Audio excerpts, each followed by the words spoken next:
right, so today we're going to be previewing the Canelo Alvarez versus Caleb Plant fight that's going to be happening on November 6th at the MGM Grand Garden Arena.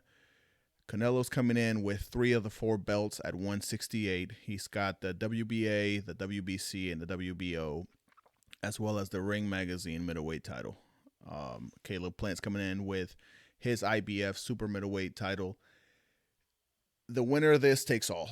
And this is history. It's never happened before in this division.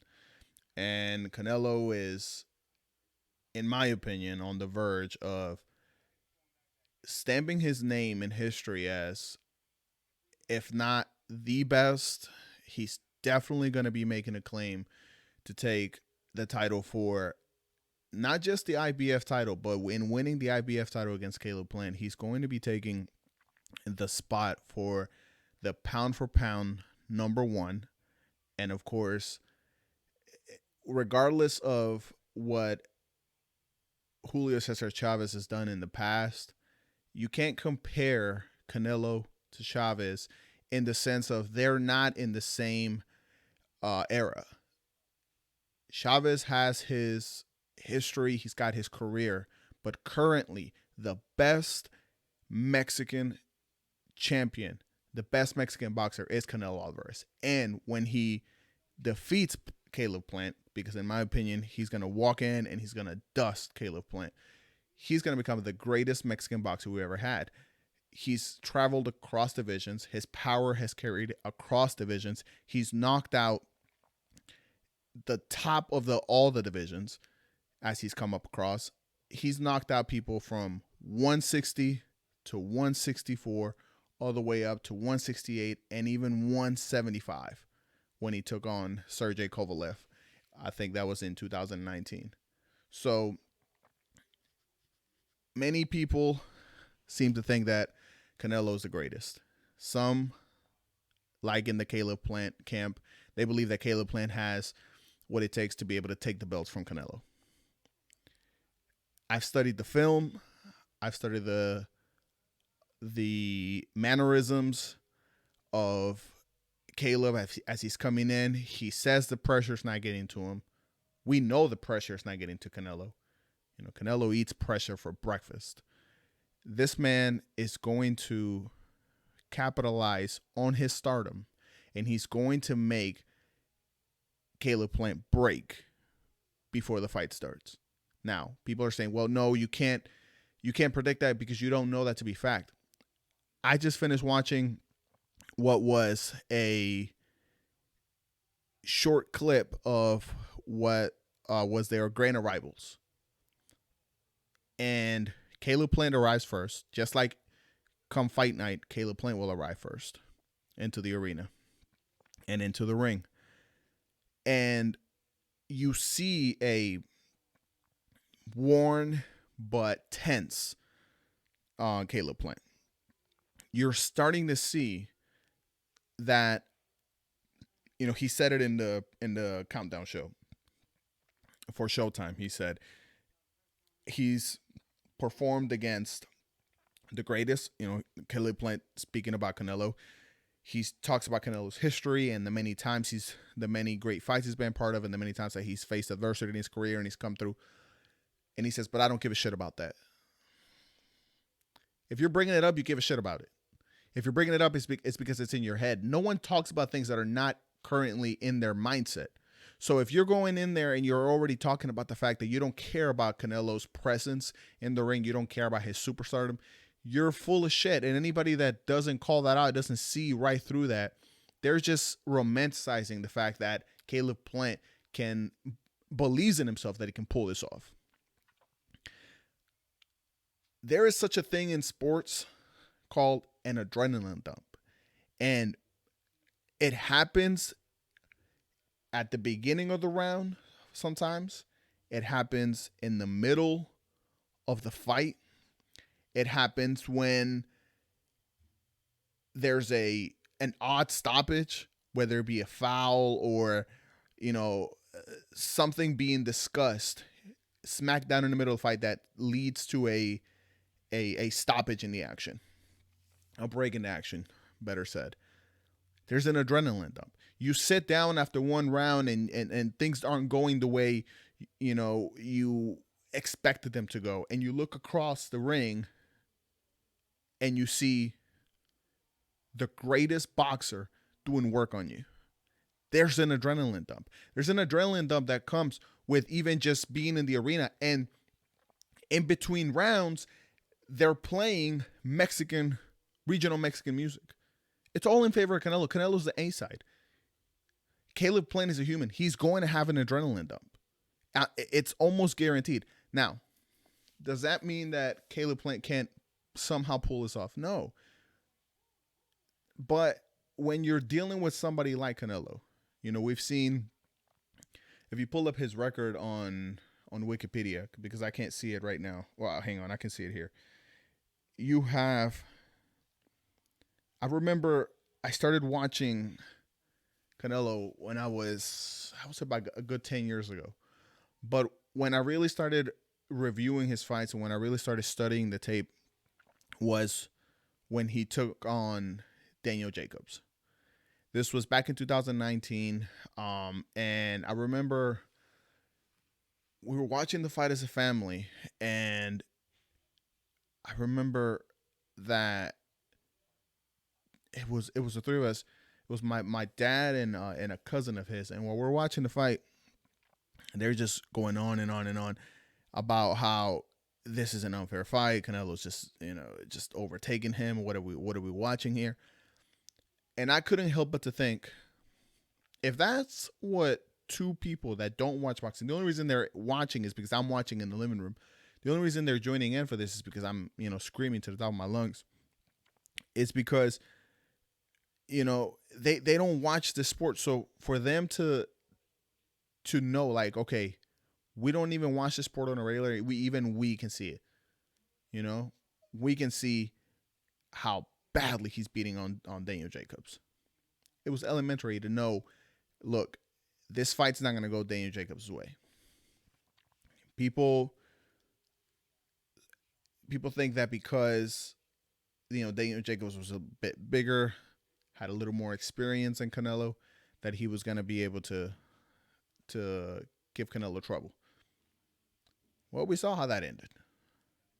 A vicious knockout, one of the most vicious knockouts in his career. I think the only knockout that was more vicious than the Daniel Jacobs knockout was the Amir Khan knockout. Now, from Daniel Jacobs on May 4th, 2019 to November 2nd, 2019, he fights Sergey Kovalev. And many were thinking, well, this is a worn Kovalev. He's had, he's on the latter part of his career. But he can do work on Canelo because of the fact that he's at 175. I remember that this fight got held back because the UFC was on, and they were having the fight in the main event be Nate Diaz and Jorge Masvidal. As soon as the fight was over, I think it ended in round 4, Canelo and Sergey started making their way to the ring. Canelo took 10 rounds of Sergey's jabs and kept coming forward. And then put a beating on Sergey that I just saw the highlights. Ironically enough, I saw the highlights on, Facebook gives you your memories. And man, watching Canelo put Sergey through the ropes and spinning his head around was like, it had everybody in shock because they're like, wait, your power carries up to 175? It almost made it unfair to the guys down at 168. And he went back down, and who did he fight next? He fought, let's see, that was November. Yeah, okay, so that was November 2nd, 2019. Boom. unusual inactivity from Canelo. We miss out on almost a whole year of not seeing this man perform and show his greatness once more. Almost over a year later, he's got Colin Smith. Now everybody knows, COVID stopped and the shutting down of the borders and the states, and people not being able to go out. It stopped everything on its tracks. Canelo comes back at the end of the year, and he faces Colin Smith. Colin Smith is 6'3". Canelo's what, 5'9"? And Colin Smith, again, they continue to talk about the size. They talked about the size with Sergey Kovalev. They talked about the size with Danny Jacobs. They talk about the size with Colin Smith. Colin Smith is a great boxer. But this is when he won I think this is when he started to make his run for the 168-pound belts. He won the WBA in the Ring magazine, and the WBC super middleweight title was vacant. He comes after Colin Smith, and the size is starting to create a problem for Canelo. Colin Smith has a hell of a left hook, and Eddie Reynoso, Canelo's head trainer and manager, calls him out in one of the corner conversations that they're having in between rounds. Eddie tells him, "Stop chasing the head, take the arms out." Now, Eddie Reynoso is a genius, and the relationship between Eddie Reynoso and Canelo Alvarez goes back to when Canelo was still a kid. The chemistry that they have is unmatched. But as great as a boxer as Canelo is, you have to give credit to the great trainer that is Eddie Reynoso. Eddie Reynoso is able to pull something out of Canelo that I think very few other trainers could. This duo has been taking over divisions, has been taking belts left and right, and now on November 6th, they have the task of unifying all 4 belts at 168, which has never been done before, and it has definitely would put Canelo, like I said, in the history books as one of the greatest, if not the greatest, because you're unifying the belts at 168, but you're also doing it as a Mexican. And I know I'm biased for this, but it makes a hell of a lot more of an impact for a Mexican to do this, because most Mexican boxers are in the lighter weight divisions. Of course, you have the exception, the big exception in Andy Ruiz, but Canelo and Andy Ruiz are 2 of the biggest boxers. They can travel from divisions. I think if Andy Ruiz can get his diet under control, he can even come down to the cruiserweight division. But Canelo being able to go up in weight consistently, and you've seen it throughout his career, and do it in a smart way where you're letting your body fill in, you're letting your body mature, and thus allowing you to carry that power. You are just setting an example for the traditional Mexican fan, the traditional Mexican fighter that is able to dominate their opponents, but you're met with adversity because of size. And size has not been a problem for Canelo so far. Now, when Eddie Reynoso, going back to whatever Eddie Reynoso tells Canelo, stop chasing the head, go for the arm. He's got the mean left hook, take out the arm. And Canelo jabs at the body and then comes up top with a hell of a right hook. And he tore this man's bicep right off the bone. That was insane.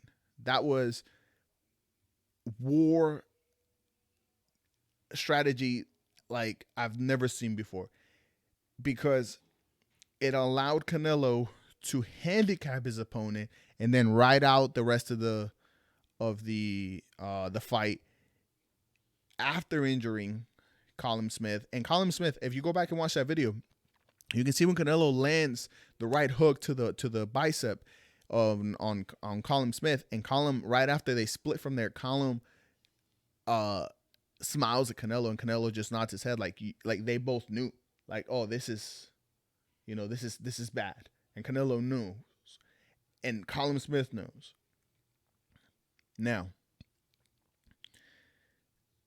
He rode out the rest of the fight, took it to a unanimous decision because he listened to what Eddie was saying. Stop headhunting. Stop headhunting. And so it allowed Canelo to continue to safely stay in range, continue to attack. But in handicapping Colin Smith, Canelo was not in danger after that.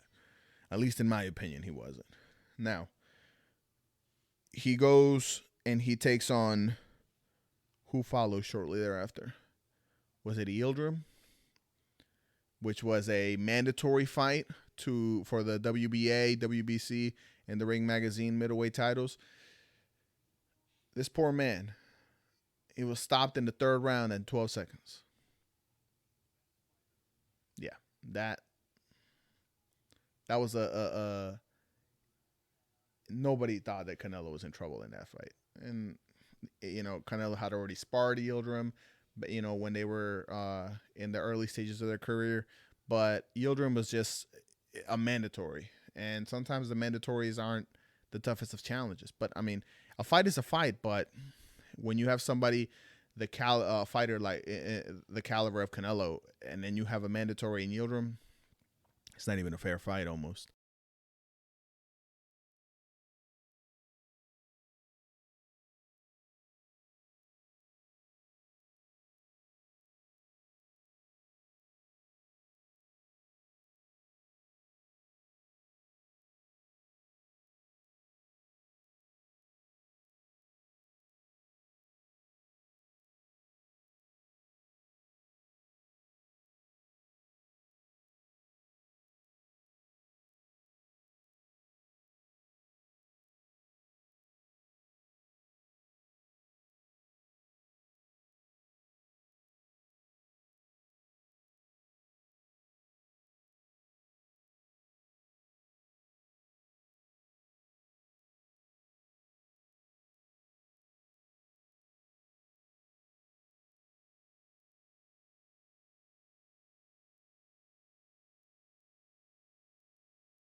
starts to come on. That lion starts to come on.